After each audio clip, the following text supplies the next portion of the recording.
Hello friends. तो पिछले video में हमने एमटीपी के बारे में बात करी थी। ठीक है। तो इस वीडियो में हम बात करेंगे सेक्सुअली ट्रांसमिटेड इन्फेक्शंस। ठीक है। देखो, सेक्सुअली ट्रांसमिटेड इन्फेक्शंस को हम शॉर्ट में क्या बोलते हैं यहाँ पर? एसटीआईज।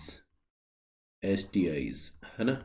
तो देखो यहाँ पर एसटीआईज नाम से ही पता लग रहा है, सेक्सुअली ट्रांसमिटेड इन्फेक्शंस।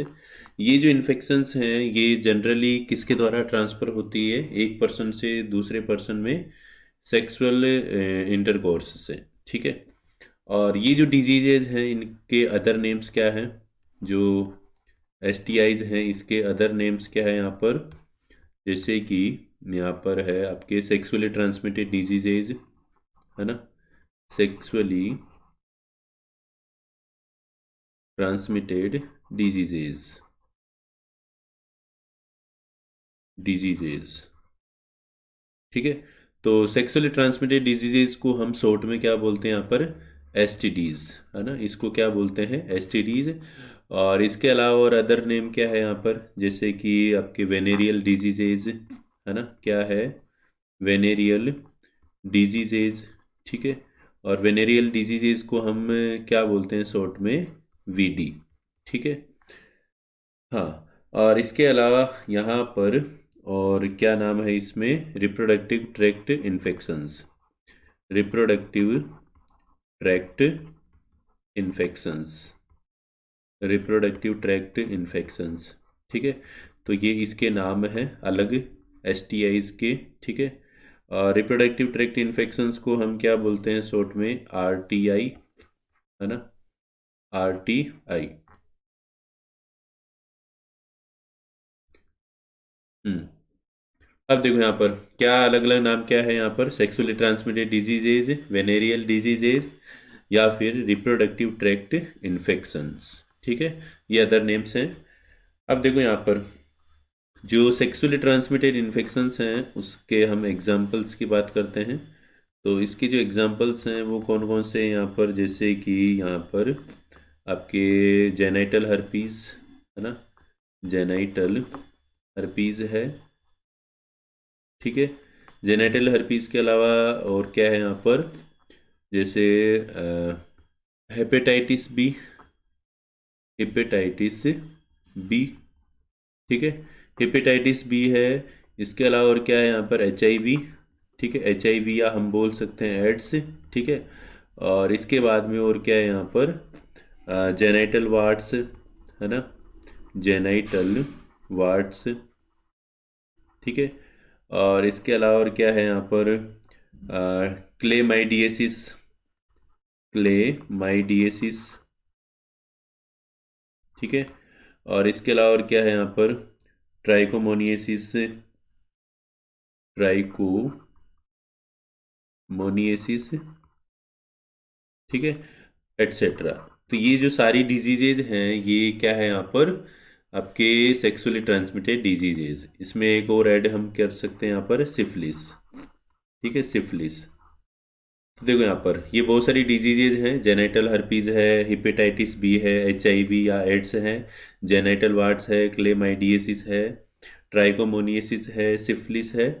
ये सभी क्या है यहाँ पर? Sexually transmitted infections. ठीक है। तो अब देखो यहाँ पर जो जेनाइटल हर्पीज, हेपेटाइटिस बी और एचआईवी एड्स, है ना, ये यहाँ पर इनक्योरेबल है। ये क्या है यहाँ पर? इनक्योरेबल। ठीक है। इनक्योरेबल का मतलब कि यहाँ पर ये जो डिजीजेज हैं इनको हम ठीक नहीं कर सकते हैं। ठीक है। और इसके बाद में जो अदर डिजीजेज हैं वो डिजीजेज अगर हम अर्ली डायग्नोस कर लें, है ना, क्योरेबल। ठीक है। इनको क्योर किया जा सकता है, इनको ठीक किया जा सकता है if diagnosed in early stages, है ना। अगर ये यहाँ पर अर्ली स्टेजेस में क्या हो जाए? यहाँ पर डायग्नोस हो जाए, है ना। If diagnosed in early stages. ठीक है। तो हमें क्या करना है? देखो यहाँ पर सबसे जो अपने परेशान करने वाली जो बीमारियां होती है वो कौन सी? यहाँ पर genital herpes hepatitis B, HIV AIDS, जिनमें जो इन्फेक्शन है वो पूरे लाइफ टाइम चलता है और इनको हम पूरी तरह से ठीक नहीं कर सकते हैं, केवल इनको हम दबा के रख सकते हैं। ठीक है, यानी इनके जो सिम्टम्स हैं या जो वायरस की ग्रोथ है ना, तीनों ही वायरस के द्वारा होते हैं। तो यहाँ पर जो वायरस की ग्रोथ है उसको हम कम कर सकते हैं पर उसको ख़त्म नहीं कर सकते हैं। ठीक है, और जेनाइटल वार्ड्स, क्लेमाइडियसिस, ट्राइकोमोनियसिस, सिफिलिस, इनको हम ख़त्म कर सकते हैं अगर हम शुरुआत में डायग्नोस करके अगर हम इसका ट्रीटमेंट स्टार्ट कर दें।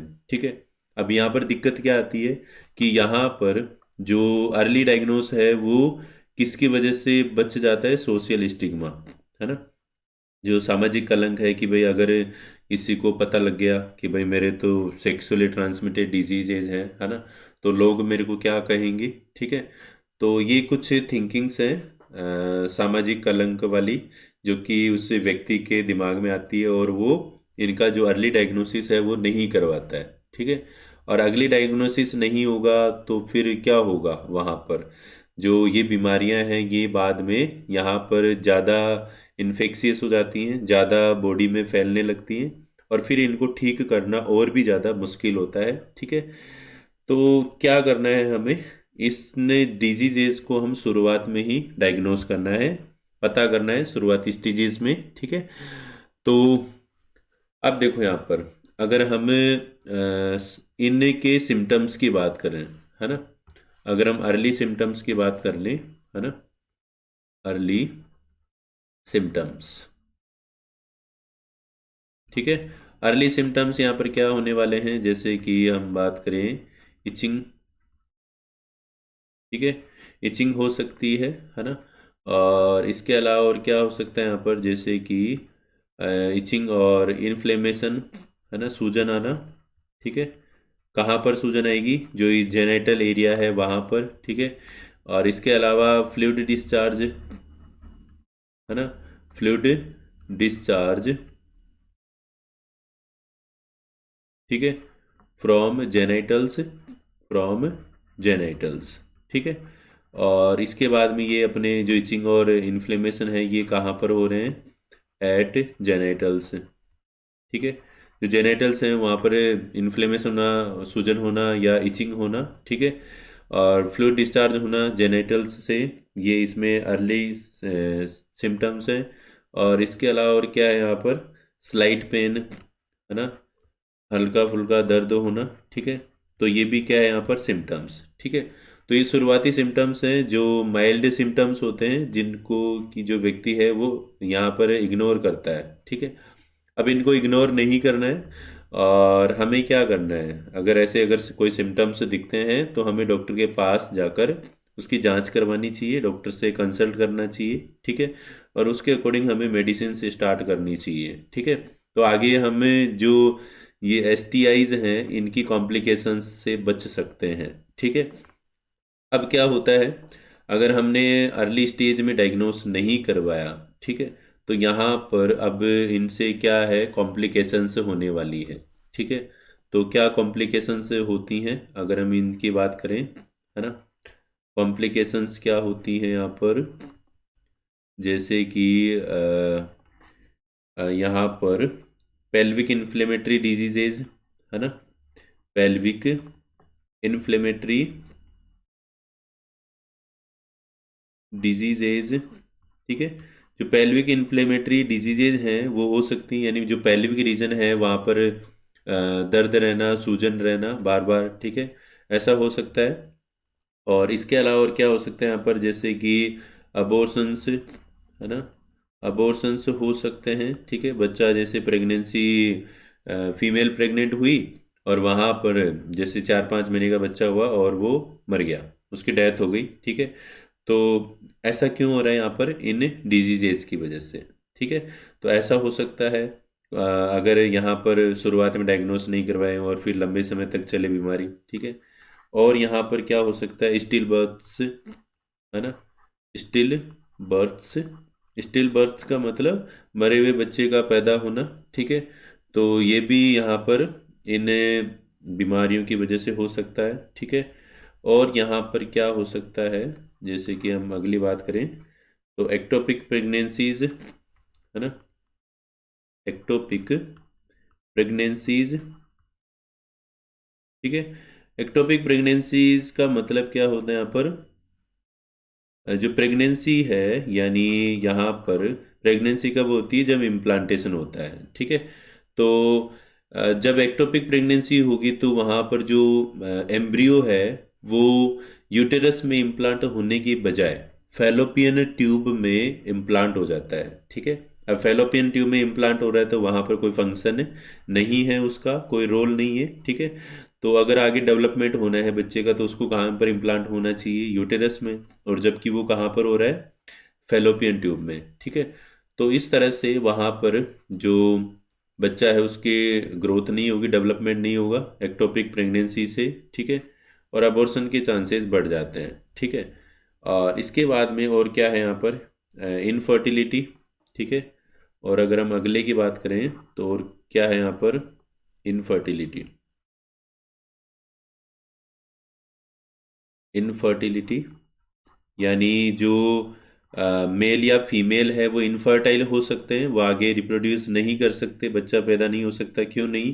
क्योंकि वहाँ पर जो मेल या फीमेल गेमेट का प्रोडक्शन है वो उसमें दिक्कत आ रही है। ठीक है, या फिर जैसे अभी हमने बताया ये जो अबॉर्शंस हैं इनकी वजह से वो बच्चा पैदा नहीं कर पा रहे हैं। ठीक है, तो बहुत सारी दिक्कतें होती हैं, है ना? मेल फीमेल गेमेट का नहीं बन पाना, है ना? या स्पर्म्स का वहाँ पर हेल्दी नहीं होना। ठीक है, वो भी एक कारण है मेल का इनफर्टाइल होने का। ठीक है, और फीमेल में मेंस्ट्रुअल साइकिल का इरेगुलर होना वो भी यहाँ पर इनफर्टाइल होने का कारण हो सकता है। ठीक है, तो जो कपल है वो रिप्रोड्यूस करने में कैपेबल नहीं होता है। ठीक है, इन डिजीजेस की वजह से। और क्या हो सकता है यहाँ पर? अगर ज़्यादा समय तक रहती है तो कैंसर भी हो सकता है ना? कैंसर भी हो सकता है। ठीक है, तो कॉम्प्लिकेशंस में पेल्विक इन्फ्लेमेटरी डिजीजेज, पेल्विक के रीजन में इन्फ्लेमेशन, अबॉर्शंस होना, स्टिल बर्थ्स होना, एक्टोपिक प्रेगनेंसीज होना। ठीक है, और इनफर्टिलिटी यहाँ पर, है ना? इनफर्टिलिटी, और इसके अलावा कैंसर भी हो सकता है। ठीक है, तो ये कुछ कॉम्प्लिकेशंस यहाँ पर होती हैं। ठीक है, तो अ, इन कॉम्प्लिकेशंस से हमें बचना है। वही कैसे? शुरुआत में ही हमें जो बीमारियां हैं, अगर हमें ऐसे अर्ली सिम्टम्स नज़र आते हैं तो हमें डायग्नोस करवाना है। ठीक है, डॉक्टर से कंसल्ट करना है। ठीक है, अब इसके बाद में आगे बात करते हैं यहाँ पर जो आ, देखो यहाँ पर ये जो डिजीजेज हैं, अगर इनसे हम बचाव रखें, ठीक है, अब बचाव रखें तो वो ज़्यादा अच्छा है। ठीक है, बजाय कि दवाइयाँ लेने से। ठीक है, तो बचाव का यहाँ पर क्या तरीका है ना? तो सबसे पहले हम इसके जो ट्रांसमिशन है उसके बारे में समझेंगे, और फिर ट्रांसमिशन से ही हम समझेंगे कि इसका बचाव कैसे किया जा सकता है। ठीक है, तो ट्रांसमिशन। ठीक है, तो ट्रांसमिशन भाई जो बीमारी है ये एसटीआईज ये कैसे फैलती है एक पर्सन से दूसरे पर्सन में? तो अलग अलग यहाँ पर कारण है। पहला क्या है यहाँ पर? जैसे कि sharing of infected needle, sharing of infected needle, या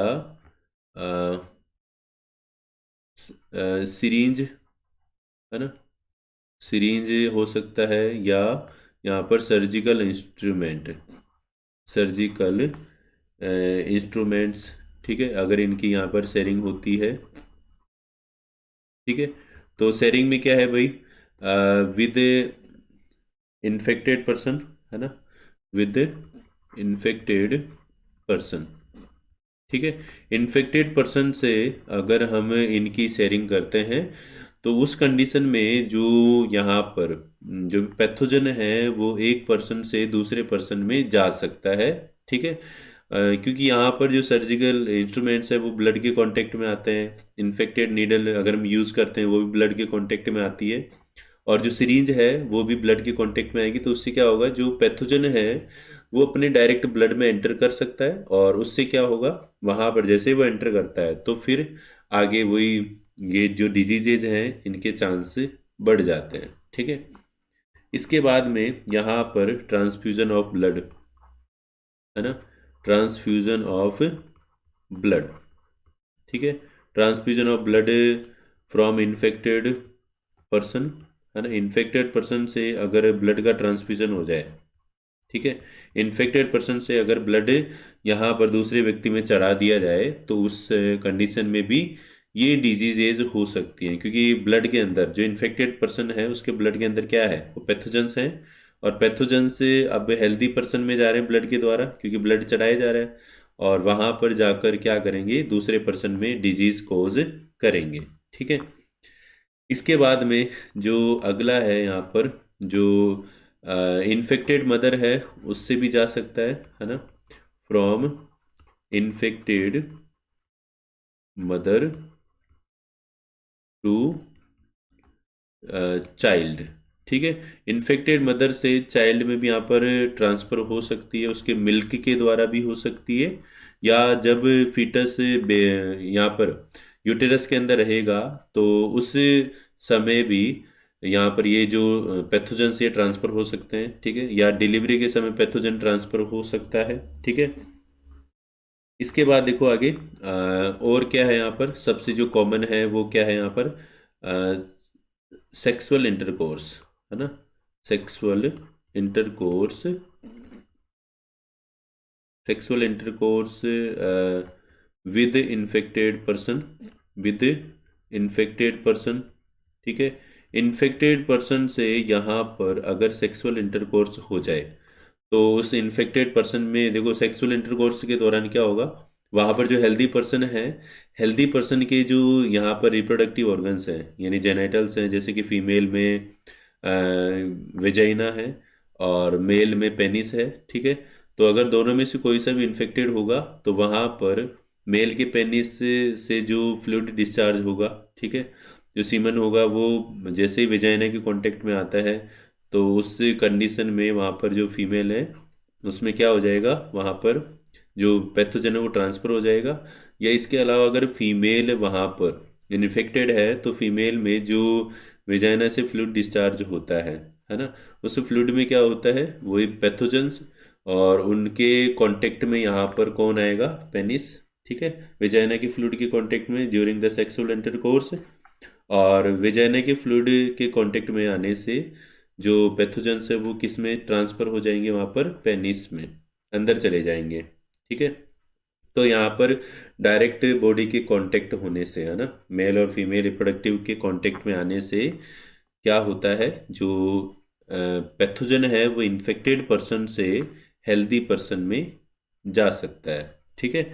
तो ये रीजन है, और सबसे जो मोस्ट कॉमन है वो कौन सा वाला है यहाँ पर, sexual intercourse with infected person, ये मोस्ट कॉमन है यहाँ पर, ठीक है। तो इसी को ही हमें ज़्यादातर अवॉइड करना है ना, इससे थोड़ा सा बच के रहना है, लोग यहीं पर गलती करते हैं, है ना, तो इसको हमें ध्यान रखना है ना। इसके बाद में देखो आगे ये जो यहाँ पर सेक्सुअली ट्रांसमिटेड इन्फेक्शंस होते हैं ये कौन से एज ग्रुप में ज़्यादा होते हैं, 15 to 24, है ना, जो ये डिजीजेज होती है 15 से 24 साल में ज़्यादा होने वाली है, ठीक है, क्योंकि इस समय जो बच्चा है उसका इंटेलेक्चुअल डेवलपमेंट कम रहता है या हो रहा होता है, और वो थोड़ा सा वहाँ पर क्यूरियस होता है हर चीज़ को करने के लिए, ठीक है, और हार्मोनल वहाँ पर चेंजेस होते हैं बॉडी के अंदर, तो वो अपोजिट सेक्स की तरफ ज़्यादा अट्रैक्ट होता है, और ये सेक्सुअल इंटरकोर्स की वजह से या एक से अधिक पार्टनर से सेक्सुअल इंटरकोर्स अगर होता है तो उसमें कोई ना कोई पार्टनर इन्फेक्टेड हो सकता है, और फिर उस कंडीशन में इन्फेक्टेड पार्टनर से वहाँ पर जो पैथोजन है या डिजीज है वो किस में ट्रांसफर हो जाएगी, उसे हेल्दी पर्सन में, ठीक है। तो हमें इस एज ग्रुप में ज़्यादा ध्यान रखना है, जो कि आप 12th के बच्चे, है ना, इसी एज ग्रुप में हो, तो आपको इन चीज़ों से बचकर रहना है या आपको अवेयर रहना है, ठीक है। अब देखो यहाँ पर ट्रांसमिशन जैसे होता है, ठीक है, अगर उन्हीं तरीकों को हम यहाँ पर बंद कर सकते हैं तो हम इसके ट्रांसमिशन से बच सकते हैं, नहीं जो बीमारी है उसको फैलने से रोक सकते हैं या खुद इन्फेक्ट होने से बच सकते हैं, ठीक है। तो क्या होगा, हम यहाँ पर हम बात करते हैं प्रिवेंशन। ठीक है, तो प्रिवेंशन हम कैसे करने वाले हैं, यहाँ पर क्या क्या तरीके हैं। देखो यहाँ पर पहला है avoid sex, avoid sex with, sex या intersexual intercourse, avoid sex with unknown या मल्टीपल पार्टनर, अननोन और multiple partners, multiple partners.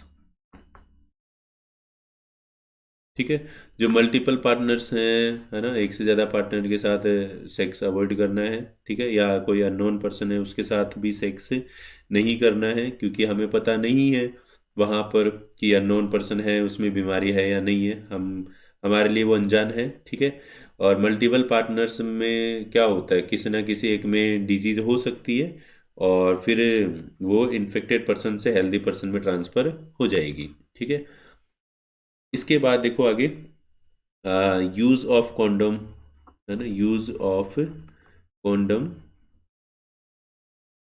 During coitus, during coitus.